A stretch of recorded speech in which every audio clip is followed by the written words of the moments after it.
দুনিয়াতে তুমি বসবাস করো মুসাফিরের নেই। মুসাফির যেরকম ভাবে অনেক সামান নিয়ে কোথাও রওনা হয় না, কেন মুসাফির অনেক সামান নিয়ে যায় না? মুসাফিরের অন্তরে এই কথা জানা আছে, আমি ওই জায়গার মধ্যে বেশি সময় থাকতে পারবো না, বরং যে কোনো সময় আমার ওই জায়গা থেকে চলে আসতে হতে পারে। এই জন্য মুসাফির যেরকম ভাবে তার সাথে অনেক সামান রাখে না। দুনিয়ার মানুষদেরকে হাবিব বুঝাতে চাচ্ছেন, ওহে দুনিয়ার মানুষ, তোমাকেও ওই পরপারে পারে জমাতে হবে। দুনিয়ার জমিন ছেড়ে যে কোনো সময় তোমাকে ওই পরকালে আসতে হবে। এই জন্য তুমি মুসাফিরের নেই থাকো, বসবাস করো তুমি প্রতীকের নেই। আমি আজকে আপনাদের সম্মুখে যে বিষয়টি নিয়ে আলোচনা করব সেটি হচ্ছে পাপ কাজ ছেড়ে দেওয়াই বুদ্ধিমানের কাজ। পাপ কাজ ছেড়ে দেওয়া কাদের কাজ? বুদ্ধিমানের কাজ। তো এ ব্যাপারে কোরআনুল কারীমের মধ্যে রব্বে কারীম আমাদেরকে কি বলেন, রাসূল করিম সাল্লাল্লাহু আলাইহি ওয়াসাল্লাম কি বলেন, এইগুলো আমাদেরকে জানা অতি জরুরি। এজন্য আমরা কোরআন এবং হাদিসের আলোকে পাপ কাজ ছেড়ে দেওয়াই যে বুদ্ধিমানের কাজ, এইগুলো আমরা জানব। সর্বপ্রথম আল্লাহ তাআলা আমাদেরকে যেই নির্দেশটি দিয়েছেন সেটি হচ্ছে মুমিন বান্দাদেরকে লক্ষ্য করে তিনি আমাদেরকে বলতে চাইতেছেন যে তোমরা প্রকাশ্য এবং গোপন কাজ ছেড়ে দিবে। প্রকাশ্য এবং গোপন সকল পাপ ছেড়ে দেওয়ার নির্দেশ রব্বে কারীম দিয়েছেন। আল্লাহ তাআলা সূরাতুল আনআমের 120 নম্বর আয়াতের মধ্যে তিনি বলেন, ওয়াযারু যাহিরাল ইসমি ওয়া বাতিনাহ। রব্বে কারীম বলেন, আর তোমরা বর্জন করো প্রকাশ্য এবং অপ্রকাশ্য পাপ। ইন্নাল্লাযীনা ইয়াকসিবুনাল ইসমা সায়ুজজাউনা বিমা কানু ইয়াকতারিফুন। রব্বে কারীম বলেন, ইন্নাল্লাযীনা, নিশ্চয়ই যারা পাপ উপার্জন করবে, সায়ুজজাউনা বিমা কানু ইয়াকতারিফুন, তারা যা করত, রব্বে কারীম বলেন সায়ুজজাউনা, তারা অচিরেই তার প্রতিফল তাদেরকে দেওয়া হবে। বিমা কানু ইয়াকতারিফুন, যা তারা করত তার প্রতিফল তাদেরকে অচিরেই দেওয়া হবে। এজন্য রব্বে কারীম আমাদেরকে প্রথমেই তিনি বুঝাতে যাচ্ছেন তোমরা প্রকাশ্য এবং অপ্রকাশ্য পাপ তোমরা ছেড়ে দিবে। অর্থাৎ যা আমাদের চোখে দেখা যায় সেটাকে তো বর্জন করব, যেটা আমাদের চোখকে দেখা যায় না, বাতিনি গুনাহ, অপ্রকাশ্য গুনাহ, সেগুলো আমাদেরকে ছেড়ে দিতে হবে। 2 নাম্বার, রব্বে কারীম বলেন পাপ বর্জনকারীদের জন্য বিশাল পুরস্কার এবং ক্ষমা। রব্বে কারীম আমাদেরকে বোঝাতে চাচ্ছেন, ওহে বান্দা, যদি দুনিয়ার জমিনের মধ্যে চলতে গিয়ে তুমি যদি তোমার পাপকে বর্জন করতে পারো, তাহলে তোমার জন্য বিশাল পুরস্কার এবং ক্ষমা আমি রব্বে কারীমের পক্ষ থেকে রয়েছে। রব্বে কারীমের পক্ষ থেকে সেই পুরস্কারের ব্যবস্থা যে রয়েছে, রব্বে কারীম আমাদেরকে তিনি বোঝাতে চাচ্ছেন। সূরাতুন নিসার 31 নম্বর আয়াতের মধ্যে রব্বে কারীম বলেন, তাজতানিবু কাবাইরা মা তুনহাউনা আনহু নুকাফির আনকুম সাইয়্যাতিকুম ওয়া নুদখিলকুম মুদখালান কারীমা। রব্বে কারীম বলেন, তাজতানিবু, তোমরা যদি সেগুলো থেকে বেঁচে থাকতে পারো, কোনগুলো থেকে বেঁচে থাকতে পারলে রব্বে কারীম পুরস্কার দিবেন? বলেন রব্বে কারীম, কাবাইরা মা তুনহাউনা আনহু, যেসব বড় বড় পাপ রয়েছে সেগুলো থেকে তোমাদেরকে আমি বারণ করতেছি। রব্বে কারীম বলেন, তোমাদেরকে সে বড় বড় গুনাহ থেকে, কবিরা গুনাহ থেকে নিষেধ করা হয়েছে, সেগুলো থেকে যদি তোমরা বিরত থাকতে পারো তাহলে শোনো, নুকাফির আনকুম সাইয়্যাতিকুম, তবে আমি তোমাদের ছোট ছোট গুনাহগুলোকে আমি ক্ষমা করে দেব। শুধু তাই নয় রে বান্দা, ওয়ানুদখিলকুম মুদখালান কারীমা। রব্বে কারীম তিনি আমাদেরকে জানাচ্ছেন, শুধু তাই নয় রে বান্দা, তোমাদেরকে সম্মানজনক স্থানে অর্থাৎ জান্নাতে আমি তোমাদেরকে প্রবেশ করাবো। তাহলে পাপ কাজ যদি আমি আর আপনি ছেড়ে দিতে পারি, তাহলে রব্বে কারীমের পক্ষ থেকে আমাদের প্রতি প্রতিশ্রুতি দেওয়া হয়েছে যে আমাদের জন্য বিশাল পুরস্কার রয়েছে। 3 নাম্বার হচ্ছে তাকওয়া এবং আল্লাহ তাআলার ভীতি, অন্তরে ভয় আল্লাহ তাআলার অর্জন করা। যদি আল্লাহ তাআলার ভয় তাকওয়া অন্তরে যদি অর্জন করতে পারি, তাহলে আমাদের জন্য এটা বুদ্ধিমানের কাজ হবে। শুরুতেই বলেছিলাম যে আজকের বিষয়বস্তু হচ্ছে বুদ্ধিমানের কাজ হচ্ছে পাপ কাজ ছেড়ে দেওয়া। পাপ কাজ ছেড়ে দেওয়ার জন্য আমাদের অন্তরের মধ্যে সর্বদা তাকওয়া, আল্লাহ ভীতি থাকতে হবে, আল্লাহ তাআলার ভয় অন্তরে থাকতে হবে।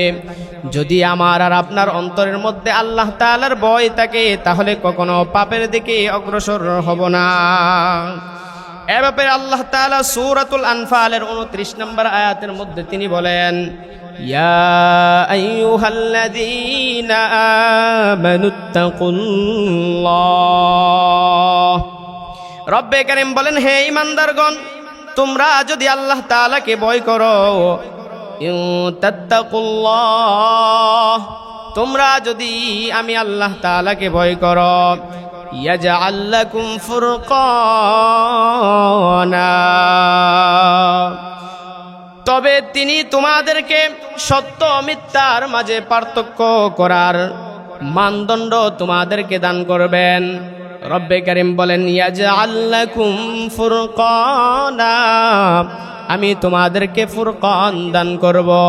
ফুরকান অর্থ হচ্ছে, বান্দা বোঝাচ্ছেন, ওহে বান্দা, তোমার মধ্যে আমি সত্য এবং মিথ্যার মধ্যে পার্থক্য করার জ্ঞানটুকু আমি তোমাকে দান করব।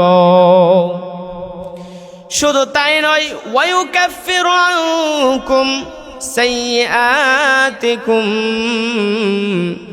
রব আমাদেরকে বলেন তোমাদের পাপসমূহ মুছে দেওয়া হবে। শুধু তাই নয়, ওয়ায়াগফির লাকুম, এবং তোমাদেরকে ক্ষমা করে দেওয়া হবে। ওয়াল্লাহু যুল ফাদলিল আযীম, আর আল্লাহ তাআলা হলেন মহান অনুগ্রহশীল। তাহলে রব আমাদেরকে বোঝাচ্ছেন, যারা ঈমানদার হবে তাদের অন্তরের মধ্যে আমি আল্লাহ তাআলার ভয় থাকতে হবে। রব্বে কারীম পরবর্তী আয়াতের মধ্যে বলেন, তোমাদের মধ্যে যখন আমি আল্লাহ তাআলার ভয় চলে আসবে, তখন তোমাদেরকে শয়তান ধোঁকা দেবে। শয়তানের ধোঁকা থেকে বেঁচে থাকার কৌশল তোমাদেরকে অবলম্বন করতে হবে। পাপ কাজের মূল উস্কানি দাতা হচ্ছে ওই শয়তান। শয়তান তোমাদেরকে ধোঁকা দিয়ে ওই পাপের মধ্যে লিপ্ত করে দেয়। ওরে বান্দা, যখন তোমাকে ওই পাপের মধ্যে লিপ্ত করে দেয়, তোমাকে ওই পাপ থেকে সাবধান থাকতে হবে। রব্বে কারীম সূরাতুল আরাফের 2 নম্বর আয়াতের 201 নম্বর আয়াতের মধ্যে তিনি বলেন, ইন্নাল্লাযীনা তাকাউ, নিশ্চয় যারা তাকওয়া অবলম্বন করবে, ইযা মাসসাহুম তাইফুম মিনাশ শাইতান,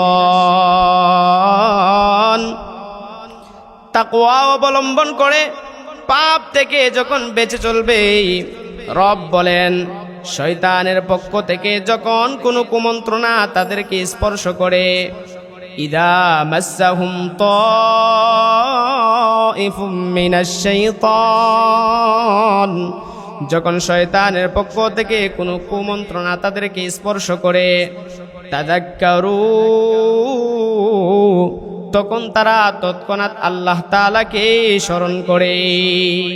যারা আল্লাহ তাআলার ভয় অন্তরে অর্জন করেছে, তাদেরকে শয়তান ধোঁকা দেওয়ার সাথে সাথে তৎক্ষণাৎ সে আল্লাহ তাআলাকে স্মরণ করে।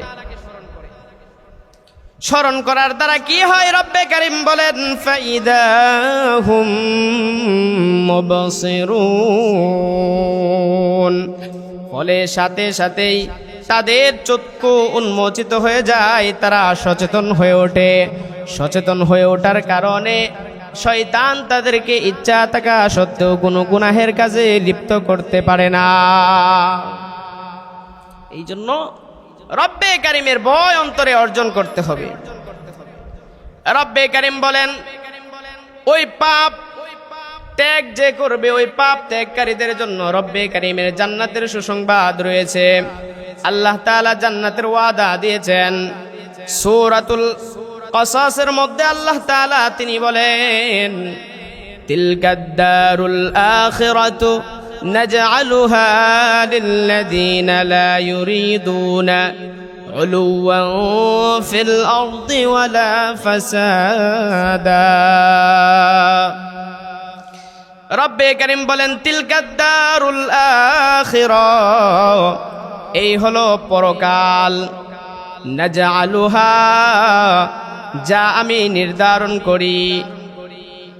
কাদের জন্য নির্ধারণ করি? রব বলেন, লিল্লাযীনা, যারা পৃথিবীতে লা ইউরিদুনা উলুওয়ান ফিল আরদি ওয়ালা ফাসাদা,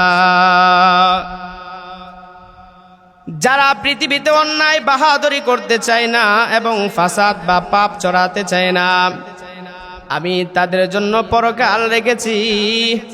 রব বলেন, ওয়াল আকিবাতু লিল মুত্তাকিন, আর পরকালের শুভ পরিণতি একমাত্র মুত্তাকিদের জন্য। যারা আমি রব্বে কারিমের ভয় অন্তরে অর্জন করবে, তাদের জন্যই ওই কিয়ামত দিবসে আমার পক্ষ থেকে জান্নাতের সুসংবাদ। এই জন্যই দুনিয়ার বাহাদুরি কতদিন, যার কোনো নিশ্চয়তা নেই। আজ আছি তো কাল থাকতেও পারি, নাও থাকতে পারি। এই দুনিয়া ছেড়ে আমাদেরকে পরপারে পাড়ি জমাতে হবে না? অবশ্যই আমাদেরকে ওই পরকালে পাড়ি জমাতে হবে। এই জন্য পরকালে পাড়ি জমানোর আগে আমাদের সামানা তৈরি করে নিতে হবে। হে দুনিয়া ছেড়ে চলে যাব একদিন, মায়ারি বাঁধন ভেঙে যাবে একদিন। হে দুনিয়া ছেড়ে চলে যাব একদিন, মায়ারি বাঁধন ভেঙে যাবে একদিন। আসব না আমি আর ভুবনে কোনো দিন, আসব না আমি আর ভুবনে কোনো দিন। দুনিয়া ছেড়ে চলে যাব একদিন, মায়ারি বাঁধন ভেঙে যাবে একদিন। এই যে বাড়ি গাড়ি ক্ষমতা সবই পরে রবে সবই, চলে যাব আমি। এই যে বাড়ি গাড়ি ক্ষমতা সবই পরে রবে সবই, চলে যাব আমি। দুনিয়ার মায়া সব চলে যাবে একদিন, দুনিয়া ছেড়ে চলে যাব একদিন, মায়ারি বাঁধন ভেঙে যাবে একদিন। কথা বলেন ঠিক কিনা? এই দুনিয়ার মায়া, যতই মায়া মোহাব্বত থাকুক না কেন, আজকে ইন্তেকাল করলাম তো কালকেও আমাকে রাখবে না। যত তাড়াতাড়ি সম্ভব আমাকে গোরস্থানে দাফন করা হবে। এজন্যই বলেন, দুনিয়াতে থাকা অবস্থায় আল্লাহ তাআলার ভয় তুমি অন্তরে অর্জন করো রে বান্দা। যদি তুমি আল্লাহ তাআলার ভয় অন্তরে অর্জন করতে পারো, তাহলে তোমার জন্য ওই পরকালে জান্নাত রাখা হয়েছে। তো দুনিয়ার জমিনের মধ্যে সবচেয়ে বুদ্ধিমান ব্যক্তিকে হাবিবের হাদিসের মাধ্যমে, রাসূলুল্লাহ সাল্লাল্লাহু আলাইহি ওয়াসাল্লামের হাদিসের মাধ্যমে আমরা জানতে পারবো দুনিয়ার মধ্যে সবচেয়ে বুদ্ধিমান ব্যক্তিকে। নবী করিম সাল্লাল্লাহু আলাইহি ওয়াসাল্লাম জামিউত তিরমিজির 2459 নম্বর হাদিসের বর্ণনা, আন সাদ্দাদ ইবনে আউস রাদিয়াল্লাহু আনহু আনিন নবী সাল্লাল্লাহু আলাইহি ওয়াসাল্লাম قال আল কাইয়িসু মান দানা নাফসাহু ওয়া আমিলা লিমা বাদাল মাউত। নবী করিম সাল্লাল্লাহু আলাইহি ওয়াসাল্লাম বলেন, ওহে দুনিয়ার মানুষ, তোমরা শুনে রাখো, দুনিয়ার মধ্যে প্রকৃত অর্থে বুদ্ধিমান এবং চতুর ব্যক্তি সেই যে নিজের নফসকে নিয়ন্ত্রণে রাখে। আর কি করে জানোনি? ওয়া আমিলা লিমা বাদাল মাউত, এবং মৃত্যু পরবর্তী জিন্দেগির জন্য আমল করে। তাহলে সত্যিকার অর্থে বুদ্ধিমান ব্যক্তি হচ্ছে ওই ব্যক্তি যে মৃত্যু পরবর্তী জিন্দেগির জন্য আমল করে এবং তার নফসকে নিয়ন্ত্রণে রাখে। নফস যদি বলে গুনাহ করার জন্য, সে গুনাহের দিকে অগ্রসর হয় না, বরং রব্বে কারিমের ভয় অন্তরে থাকার কারণে সে মৃত্যু পরবর্তী জিন্দেগির জন্য আমল করে। হাবিব বলেন, ওহে দুনিয়ার মানুষ, আর অপারক ব্যক্তি, অক্ষম ব্যক্তিকে তোমরা জানোনি? ওয়াল্লাজিজু মান আতবা নাফসাহু ওয়া হাওয়াহু ওয়া তামান্না আলাল্লাহ। আর অক্ষম অপারক ব্যক্তি হচ্ছে ওই ব্যক্তি যে তার নফসের অনুসরণ করে, মন যা চায় তাই করে। মন আজকে যাচ্ছে নামাজ পড়বে না, নামাজ পড়তেছে না। মন আজকে চাইতেছে অন্যায়ভাবে কারো প্রতি জুলুম করার জন্য যা ইচ্ছা তাই করতেছে। হাবিব বলেন, ওই ব্যক্তিটাই হচ্ছে সবচেয়ে নির্বোধ। কিন্তু ওই ব্যক্তি নিজের নফস অনুযায়ী চলা সত্ত্বেও সে কি ধারণা করে জানোনি? ওয়া হাওয়াহু ওয়া তামান্না আলাল্লাহ, এবং সে ধারণা করে রব আমার জন্য পরকালে ভালো কিছু রেখেছেন। হাবিব বলেন, ওই ব্যক্তি হচ্ছে সবচেয়ে নির্বোধ।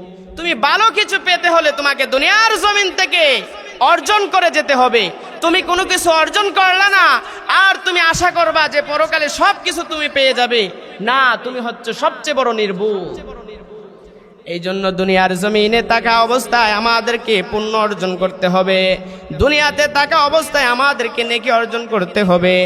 যদি আমি আর আপনি আল্লাহ তাআলার সন্তুষ্টি অর্জন করতে পারি, তাহলে আমাদের জন্য আল্লাহ তাআলার ওয়াদা প্রতিশ্রুত বিষয় জান্নাত আমাদেরকে দান করবে।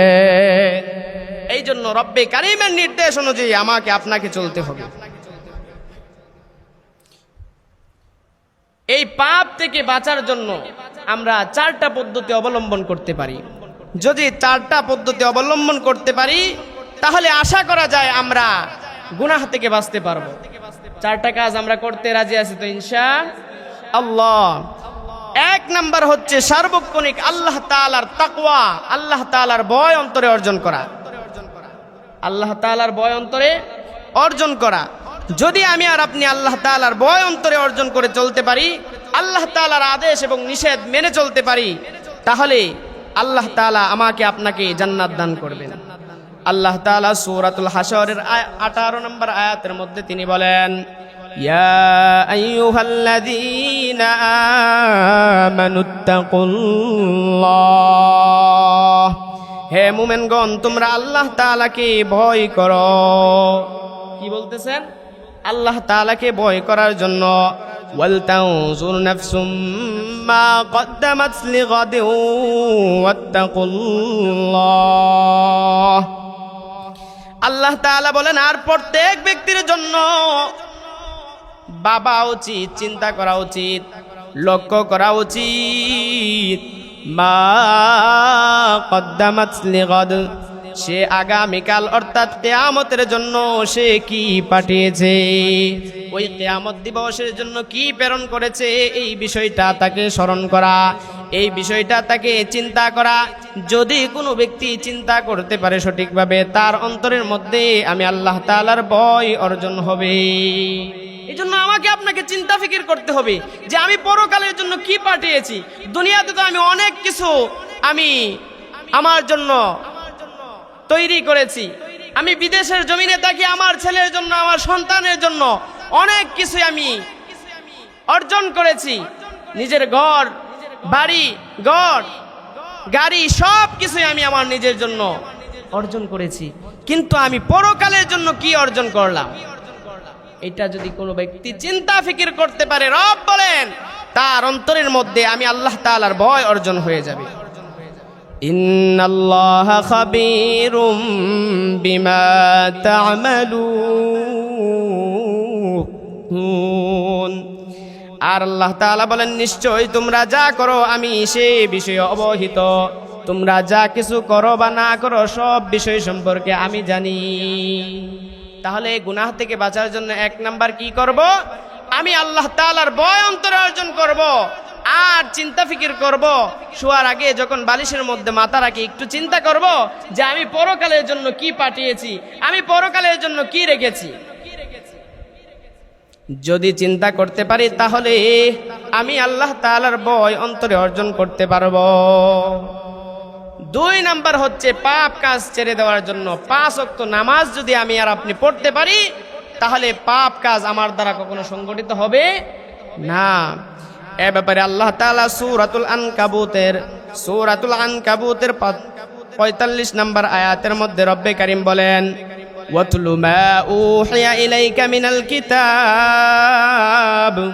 ওহে হাবিব আপনার প্রতি যে কিতাব ওহী করা হয়েছে, আপনার নিকট যে কিতাব প্রেরণ করা হয়েছে আপনি ওই কিতাব পাঠ করুন, মানুষদেরকে পাঠ করে শোনান। ওয়া আকিমিস সালাহ, এবং আপনি নামাজ কায়েম করুন। যদি নামাজ কায়েম করতে পারেন তাহলে কি হবে আমাদের জন্য? আল্লাহ তাআলা বলেন, ইন্নাস সালাতা তানহা আনিল ফাহশাই ওয়াল মুনকার, নিশ্চয় এই নামাজ সালাত অশ্লীল এবং মন্দ কাজ থেকে মানুষকে বিরত রাখে। যদি কোনো ব্যক্তি দৈনন্দিন 5 ওয়াক্ত নামাজ পড়তে পারে তাহলে সেই ব্যক্তি কখনো অশ্লীল পাপাচারে কখনো সে লিপ্ত হবে না। এখন আমার মনে আপনার মধ্যে প্রশ্ন জাগতে পারে, কই অনেকেই তো দেখি 5 ওয়াক্ত নামাজ করে আবার চুরিও করে, অনেকেই নামাজ পড়তেছে আবার গীবত করতেছে, অনেকেই নামাজ পড়তেছে আবার সুদ খাইতেছে, তো হুজুর কথা তো মিললো না। আল্লাহ তাআলা বলছে যে 5 ওয়াক্ত নামাজ পড়লে সকল অশ্লীল আর পাপাচার থেকে মুক্ত থাকবে, কথার সাথে তো মিলতেছে না। এর জবাব মুফাসসিরিনগণ দিয়েছেন, আমি আর আপনি যদি গভীরভাবে একটু চিন্তা ফিকির করি, যে ব্যক্তি দৈনন্দিন 5 ওয়াক্ত নামাজ পড়ে, যদিও সে সারাদিন পাপাচারে লিপ্ত থাকে, যখন সে নামাজের মধ্যে চলে আসে তখন কি সে পাপ কাজ করতে পারে? যখন ধরেন ওই ফজরের নামাজ পড়তে আসছে, তো ফজরের নামাজ পড়তে ধরেন 10 মিনিট লাগলো, জোহরের নামাজ পড়তে 10 মিনিট সময় লাগলো, এভাবে 5 ওয়াক্ত নামাজ পড়তে ধরেন 50 মিনিট সময় লাগলো। এখন আপনি বলেন এই 50 ওয়াক্ত নামাজ কি সে চুরি করতে পারছে, গীবত করতে পারছে? না, কোনো অশ্লীল কাজের মধ্যে সে সম্পৃক্ত হতে পারে নাই। রব্বে কারীম বলেন, ইন্নাস সালাতা তানহা আনিল ফাহশাই ওয়াল মুনকার, নিশ্চয়ই নামাজ মানুষকে অশ্লীল এবং পাপ কাজ থেকে বিরত রাখে। কোনো বান্দা যখন 5 ওয়াক্ত নামাজ পড়ে সে বান্দা ওই সময় পাপাচারে লিপ্ত হতে পারে না। আল্লাহ তাআলা বলেন, যদি কোনো ব্যক্তি 5 ওয়াক্ত দৈনন্দিন নামাজ পড়তে পারে ওই ব্যক্তির দ্বারা আর কখনো পাপ কাজ করা সম্ভব হবে না। এই জন্য আমার আর আপনার 2 নাম্বার কাজ হচ্ছে 5 ওয়াক্ত নামাজ দৈনন্দিন আদায় করা। 3 নাম্বার যেই কাজটি করলে পরে রব বলেন আমরা গুনাহ থেকে বেঁচে থাকতে পারবো, পাপ কাজ আমাদের দ্বারা সংগঠিত হবে না, যদি আমরা সৎ লোকের সাথে তাল্লুক আর সম্পর্ক রাখতে পারি তাহলে আমার আর আপনার দ্বারা কখনো পাপাচার সংগঠিত হবে না। তাহলে আমাদের সম্পর্ক কার সাথে থাকতে হবে? ভালো মানুষের সাথে থাকতে হবে। এ ব্যাপারে আল্লাহ তাআলা সূরাতুত তাওবার 119 নম্বর আয়াতের মধ্যে তিনি বলেন, ইয়া আইয়ুহাল্লাযীনা আমানুত্তাকুল্লাহ, হে ঈমানদারগণ তোমরা আমি আল্লাহ তাআলার ভয় অর্জন করো, ওয়া কুনু মা'আস সাদিকিন, এবং তোমরা সৎ ব্যক্তিদের সাথে থাকো। আমাদেরকে কাদের সাথে থাকতে হবে? যে সৎ ব্যক্তি, মুত্তাকি, পরহেজগার, তাহলে আমার বন্ধু হতে হবে সৎ ব্যক্তি। এ ব্যাপারে ফার্সি শায়ের সুন্দর করে বলেন, ইয়ারে বদ বদ তরবুয়াদ আজ মারে বদ বাহাক্কে জাতে পাকিল্লাহিস সামাদ, ইয়ারে বদ আ রত্তুরা সুয়ে জাহিম, ইয়ার নেকু গিরে তায়া বিনাইম। তাহলে আমাদের জন্য সৎ ব্যক্তির সংস্রব গ্রহণ করতে হবে। এ ব্যাপারে আল্লাহ তাআলার আয়াতের মাধ্যমে আমরা জানার সাথে সাথে হাবিবের হাদিসের দিকেও লক্ষ্য করতে পারি। হাবিব কি বলেন? নবী করিম সাল্লাল্লাহু আলাইহি ওয়াসাল্লাম সুনানুত তিরমিজির হাদিসটি সুনানুত তিরমিজি এবং সুনানে আবি দাউদ উভয় কিতাবের মধ্যে এসেছে। সুনানে আবু দাউদ 4833 নম্বর হাদিসের বর্ণনা নবী বলেন, আর রাজুলু আলা দীনি খালিলিহি ফালইয়ানজুর আহাদুকুম মাইয়ুখালিলু। হাবিব বলেন, মানুষ তার বন্ধুর দিন এর উপর পরিচালিত হয়। ফালইয়ানজুর আহাদুকুম মাইয়ুখালিলু, সুতরাং তোমাদের প্রত্যেকের জন্য লক্ষ্য করা উচিত সে কার সাথে বন্ধুত্ব করছে। অর্থাৎ আমি আর আপনি সর্বদা চিন্তা ফিকির করব যে আমার বন্ধুত্বটা কার সাথে। যদি আমার বন্ধুত্ব ভালো মানুষের সাথে হয় তাহলে আমি ভালো মানুষের সাথে সংসর্গ গ্রহণ করার কারণে আমার ঠিকানা হবে জান্নাত। আর যদি আমার সম্পর্ক কোনো খারাপ ব্যক্তির সাথে হয় তাহলে আমার বাসস্থান হবে জাহান্নাম। ইয়ারে বদআ রত্তুরাসু এ জাহিম ইয়ারে নেকু গিরে তায়া বিনাই। এই জন্য আমাদের সংস্রব আর সম্পর্ক কাদের সাথে হবে? নেককার লোকদের সাথে হবে। যদি নেককার লোকদের সাথে আমি আর আপনি সম্পর্ক করতে পারি তাহলে আমি পাপের দিকে অগ্রসর হব না, পরকালে আমি জান্নাত পাওয়ার আশা করতে পারি। 4 নাম্বার যেই কাজটি করলে পরে গুনাহ থেকে বেঁচে যাওয়া যাবে, গুনাহের দিকে অগ্রসর হওয়া যাবে না। গুনাহ যদি হয়ে যায় তাহলে সাথে সাথে তাওবা করা। যদি আমি আর আপনার মাধ্যমে হঠাৎ কোনো গুনাহ হয়ে যায় তাহলে গুনাহ হয়ে যাওয়ার সাথে সাথে তাওবা করা এবং নেক আমল করা। গুনাহ হয়ে যাওয়ার পর ওই গুনাহের উপর ইস্তেকামাত, অটল অবিচল না থাকা। গুনাহ করার পর তাৎক্ষণিকভাবে সরাসরি একটি নেক আমল করার চেষ্টা করা। কারণ আল্লাহ তাআলা কুরআনুল কারীমের মধ্যে ইরশাদ করেন, ইন্নাল হাসানাতি ইউযহিবুনাস সাইয়্যাত, নিশ্চয় পুণ্যের কাজ, সওয়াবের কাজ গুনাহকে মিটিয়ে দেয়। এই জন্য গুনাহ সংগঠিত আমরা যেহেতু বনি আদমের গুনাহ হতেই পারে। রাসূল এক হাদিসের মধ্যে বলেন, আত্তাইবু মিনাজ যানবি কামান লা যানবা লাহু, গুনাহ থেকে তওবাকারী ওই ব্যক্তির নেই যার আমল নামায় কোনো গুনাহ অবশিষ্ট নেই। এই জন্য যখনই আমার আর আপনার মাধ্যমে গুনাহ সংগঠিত হয়ে যাবে তাৎক্ষণিকভাবে নেক কাজ করার চেষ্টা করব এবং তওবা করব। যদি আমি আর আপনি তওবা করতে পারি, রব আমার আমল নামা থেকে ওই গুনাহকে মিটিয়ে দিবেন। নবী করিম সাল্লাল্লাহু আলাইহি ওয়াসাল্লাম সুনানুত তিরমিজির মধ্যে ইরশাদ করেন, 1987 নম্বর হাদিস, নবী বলেন, ইত্তাকিল্লাহি হাইসুমা কুতা, তুমি যেখানেই থাকো আল্লাহ তাআলাকে ভয় করো। ওয়াত্তাবিউস সাইয়্যাতা, এবং তুমি মন্দ কাজ হয়ে গেলে আল হাসানা, তাৎক্ষণিকভাবে একটি নেক কাজ করো। যদি তুমি নেক কাজ করতে পারো, তামহুহা, তোমার ওই নেক কাজ সংগঠিত হওয়ার দ্বারা ওই পাপটা মিটিয়ে দেওয়া হবে। ওয়া খালিকিন নাস বিখুলুকিন হাসানিন, হাবিব বলেন, আর মানুষের সাথে উত্তম আচরণ করো, মানুষের সাথে ভালো ব্যবহার করো। যদি তুমি মানুষের সাথে ভালো ব্যবহার করতে পারো তাহলে তোমার জন্য পরকালে সফলতা রয়েছে। এই জন্য আমার আর আপনার মাধ্যমে গুনাহের কাজ হওয়ার সাথে সাথে তাৎক্ষণিকভাবে চেষ্টা করব একটা নেক কাজ করার, এবং নেক কাজ করার পর যেই গুনাহ হয়েছে সেই গুনাহ থেকে তওবা করব। ইস্তিগফার করার দ্বারা আমার আর আপনার গুনাহ আল্লাহ তাআলা মিটিয়ে দিবেন। আর গুনাহ যদি নিয়ে যায় তাহলে পরকালে আমার আর আপনার অবস্থা ভালো হবে না।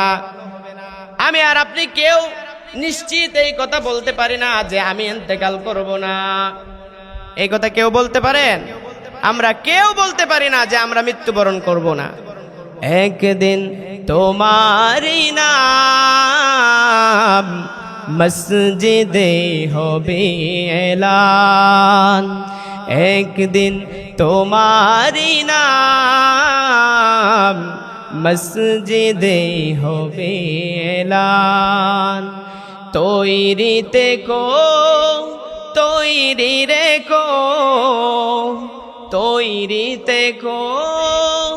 তৈরি রেখো কবরেরই সামান, একদিন তোমারি নাম মসজিদে হবে এলান।